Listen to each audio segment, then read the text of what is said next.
Welcome to Pat Stats. Today is July 5th. Let's get right into it today. We're going to talk about Mets announcers other than Gary Cohen to fill in for him since 2015. So any announcer had to fill in for Gary since 2015, we're going to talk about today. The dates, the days, the stats, whatever, we'll talk about it. So let's start in 2015. Ron Darling was the play-by-play announcer for every game that year for 8 games. He filled in for Gary on a road trip that lasted from June 17th to 21st. It was 2 games at the Blue Jays and then 3 games at the Braves. They lost those 5 games. And then he also filled in later in the year against the Rays in Tampa Bay. It's the August 7th, 8th, and 9th, Friday, Saturday, Sunday. The only game they won was the Friday game, and it was a pretty good game. They won 4-3. Every other game they lost. So 1-7 in that year with Ron Darling as the play-by-play. In 2016, it was only 3 games that Gary Cohen did not go through. That's meant to be a 7, by the way. Instead, it was Gary Apple, who usually does Mets pregame on SNY. It was a weekend against the Tigers that he filled in for, August 5th, 6th, and 7th, and they only won the last game of the series 3-1. The other 2 games they lost by 1 run. In 2017, it was a little bit more. Scott Braun, he works for like MLB Network, I believe, and a couple other networks. He filled in for 2 games when they went to Globe Life Park against the Rangers. They won 1 and lost 1. And then Wayne Randazzo, who works for Mets Radio, also filled in later in that year against the Reds, August 29th, 30th, and 31st. Again, they only won 1 game in that series, and it was the middle game. They won 2-0. 2018, there was a good amount. Wayne Randazzo did most of it.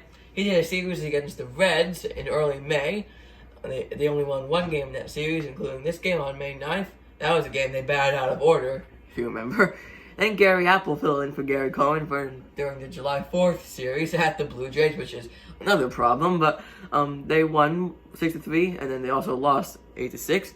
And then there was a 2-game series against the Orioles that Wayne Randazzo also filled in for, August 14th and 15th. And again, they went 1-1 in that series. And then the most recent year, 2019, it was a bunch.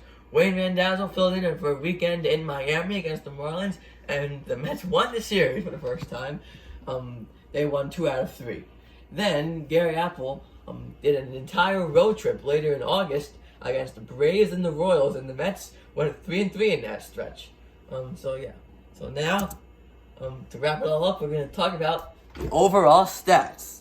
To start, Gary Apple and Wayne Randazzo are tied, both with 11 games each, followed by Ron Darling, all in 2015 with 8, and Scott Braun with 2.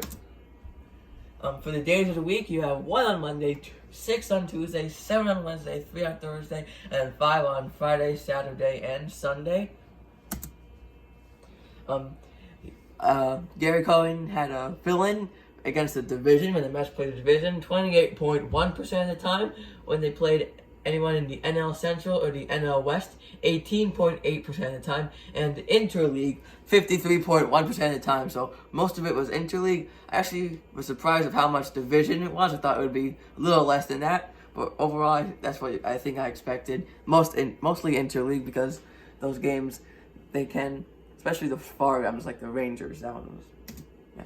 And overall, the Mets are 12-20, so not great when Gary Cohen is not there. They were better in the recent years, but overall, still not a great record. So that's a quick episode of Pat Stats today. Reportedly, the MLB schedule will be announced this week, probably tomorrow, if not Tuesday. So we'll talk about that basically as soon as it comes out. Thanks for watching this one.